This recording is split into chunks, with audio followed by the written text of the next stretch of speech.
I'm back here at Dairy Queen talking to the CEO, Mr. Troy Bader. We're going to ask him a couple questions, so y'all stay tuned.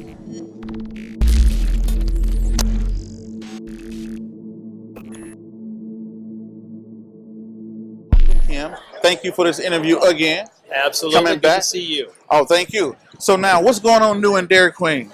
We've got a lot of things going on new with Dairy Queen, Okay. which you have to in this industry, right? You got to continue to break through, keep things fresh. So really, our focus continues to be on creating great fan experiences, to continue to reinvest in this nearly 80-year-old brand, and continuing to grow it. So in the fan experience, what's the first thing you need to do with a brand like Dairy Queen? It's about product innovation, and it's about how you communicate with people. So this past year, we've really been working hard on our brand positioning. We had fan food, not fast food. You remember that, Prince? Fan food, definitely. Yep, and it was really effective, but we've learned that it doesn't resonate with the fans in the same way that it used to today. And that's okay, because you're disappointed when you hear it, but you also realize that's an opportunity. So what we did is we went back and said, let's start looking again as to what the right positioning, how do we speak and relate to our consumers in the right way? And there were some truths that we've known for a while that were reinforced. And those truths were really, we love Dairy Queen, and it makes me happy. And so really what we've positioned this around is amplifying joy in the everyday. And when the consumer said, it brings me joy because of the relationships I have, the people I'm enjoying Dairy Queen with, but also your wonderful products, it led to the tagline, happy tastes good. And that's what we're going with right now. Happy tastes good. Now that you spoke about the fan food and how the consumers kind of changed and you saw it as an opportunity, what do you have to say now with the growing millennial things of like people are vegans and people are vegetarians and people are XYZ? How is Dairy Queen? I don't know if you even see that as an issue, or if you do see it as an issue, what are you going to do about it? I would say not an issue, but what I mean by that is when I think about changing consumer trends, it's an evolution.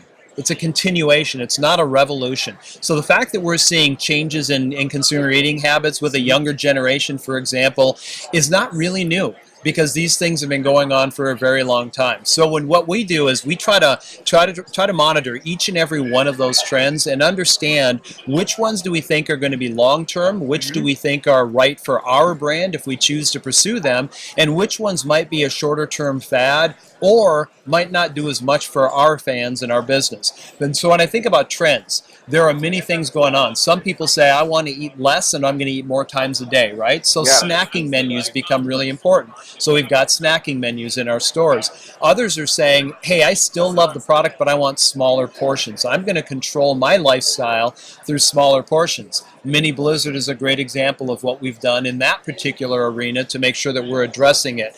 Other people are saying it's calories in, calories out. But then there's groups of people that have different dietary needs or preferences, right? Okay. So what we do is look at those, and we've known that over the course of years, there's a few of those that are important to us. One of them was, hey, we need some fruit. I'm diabetic, or I'm trying to cut sugar out of my diet for some other reason, and so sugar-free and fat-free becomes important. So two examples of what we have on the treat side of the menu in that regard are our vanilla orange bar, which you know Warren loves. That's true. Yep. He's going to stop by and get one tomorrow? Oh, I'm sure he will. As well as our fudge bar. So now we have some options for the folks in that category. I think what we need to be careful of as we go forward, we're looking at, I think there's a growing need for non-dairy. People are either lactose intolerant or have chosen to take dairy out of their diet.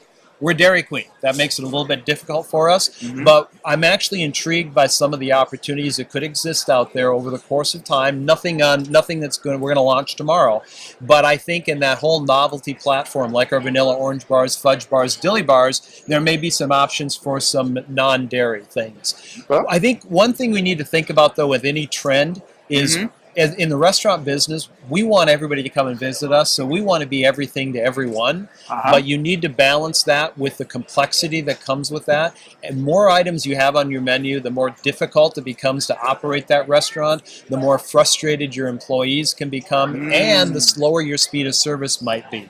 So those are things that we try to balance and then choose the trends that we're going to get involved in and try to satisfy short-term versus long-term. All right. Now, this is your second year from taking over to him, being a CEO, right? Yes. How is it running this billion-dollar brand?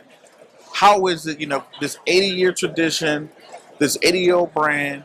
keeping it up. How's it been going for you so far? I think, first of all, I love the brand. Our sales this past year were over $4.5 billion worldwide. Say it again? How much? $4.5 billion in sales worldwide last year. Mm-hmm. So it's a wonderful brand. So for me, it starts with the brand. I love our product, and I love this brand, and I love this category. It's still the most powerful category in the entire restaurant industry. The challenge ends up being, how will you set yourself apart from everybody else in this space? Who will provide the greatest value proposition? And that means quality as well as price, but also convenience and great hospitality. So I enjoy it. I feel privileged to be able to be a part of the Berkshire family, even more privileged to be able to be part of the Dairy Queen brand, working with wonderful franchisees and the wonderful employees that we have. Now, like you said about restructuring the brand and keeping the brand fresh and new with new ideas and things like that. I sent in a suggestion, right, for the Blizzards. Yeah. It's a suggestion that I sent in where it's chocolate Oreos, vanilla Oreos, Reese's Cups, and vanilla with chocolate chip cookies. I'm telling you, that's going to take it over the top. What I got to do to get that Prince Blizzard on the menu? First of all, this is not it, but we are gonna give you. So y'all made me. This is one of our new summer blizzards, right? From our summer blizzard menu. Okay. This is our. Do you like brownies? Of course, I like brownies. All right. Do you like dough? See? Did you ever have them when they weren't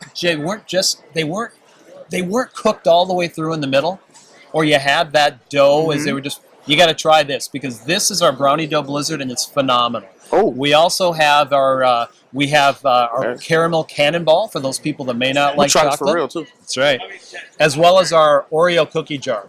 Wonderful products. Bringing back our s'mores, our cotton candy, and our harvest berry, or our summer berry. These are wonderful products, Prince. I love the look on your face, because when you tried this was different and this was unique, right? From something you've had before. That's the key to innovation, right? How does Dairy Queen take it to another level? So your idea, your product, I love it. Our franchisees won't like it because there's so many ingredients.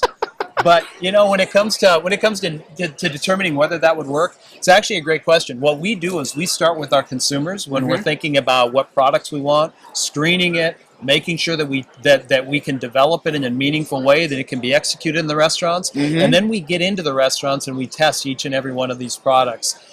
And the end result is what we want it to be, just like you're tasting here with our brownie dough blizzard. We've got to be the best quality, and we take pride in the quality of all of our products. This is my first time eating today, and I'm eating a brownie dough blizzard. But anyway, that's okay though. Is there anything you want to leave with the local people here in Omaha, the people that's going to hear us across the world through podcasts, through everything else local, all the good stuff like that, and throughout all our platforms? What do you want to leave them with, Charlie? I would say a couple of things. First of all, for all of our fans out there, thank you. You've made Dairy Queen what it is today, and it's your love of this brand that really has led us to not only the products we have today, but the positioning we have today, which is about amplifying the joy. We do make happy, and we want you to come to our restaurants and really understand that happy does taste good. Thank you, everybody. And also, if you ever need a taste tester, I know how to get in contact with me. But anyway, guys, my name is Prince Dykes. This is the Investor Show. It's 2019 Berkshire Hathaway. See you guys around. Thanks, Prince. Thank you. You're the best, man. Appreciate it. Thank you.